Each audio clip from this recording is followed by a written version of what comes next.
কচি লাউ পাতার ভাজা, সাথে রসুনের ঘ্রাণ। এক প্লেট গরম ভাত আর ভাজি হলে দুপুর জমে যায়। গ্রামের সহজ স্বাদ, মন ভরা তৃপ্তি। কম তেল, কম মশলা, তবু এত মজা। আজকের মেনুতে আছে দেশি স্বাদের লাউ পাতা ভাজা, কাঁচা মরিচ আর রসুন, ঝাল ঝাল ঘ্রাণে খাবার রুচি দ্বিগুণ। সাধারণ রান্না, অসাধারণ ভালোবাসা। লাউ পাতার নরম স্পর্শ আর সরিষার তেলের সুবাস, এই ভাজি যেন গ্রাম বাংলার এক টুকরো অনুভূতি। গরম ভাতের সাথে একবার খেলে মন ভরে যায়। কচি লাউ পাতার নরম ভাজি, সাথে গরম ভাত, এই ছোট সুখে যেন বাংলাদেশের আসল স্বাদ। মাটির ঘ্রাণে ভরা দেশের রান্না, লাউ পাতা ভাজি।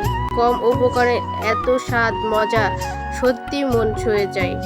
শৈশবের দুপুরে মায়ের হাতের রান্না আর লাউ ভাজি। লাউ পাতা শুধু স্বাদেই নয়, পুষ্টিগুণেও ভরপুর।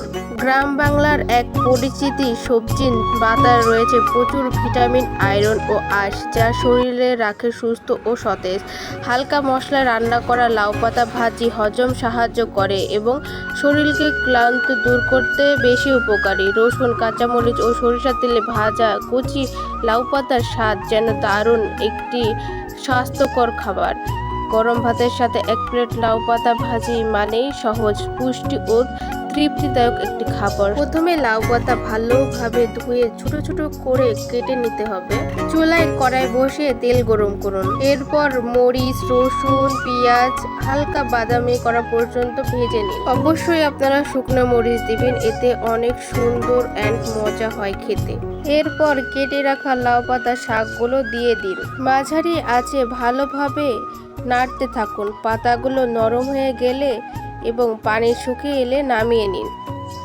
লাউ পাতার সাথে ছোট চিংড়ি, রসুন আর কাঁচামরিচ দিলে স্বাদ দারুণ হয়। আজকের ভিডিওটি এই পর্যন্ত। ভিডিও ভালো লাগলে লাইক, কমেন্ট আর শেয়ার করতে ভুলবেন না। এইভাবে ঘরোয়া মজার রেসিপি পেতে আমাদের সাথে থাকুন। আজকের লাউ ভাজার রেসিপি কেমন লাগলো জানাতে ভুলবেন না, অবশ্যই কমেন্ট করবেন। নতুন নতুন দেশি রান্নার ভিডিও পেতে ফলো করুন। সবাই ভালো থাকবেন, আবার দেখা হবে নতুন রেসিপি নিয়ে। গরম ভাতের সাথে পরিবেশন করুন মজাদার ও স্বাস্থ্যকর লাউ পাতা ভাজা। খাবারের স্বাদে থাকুক ভালোবাসা। সবাইকে ধন্যবাদ।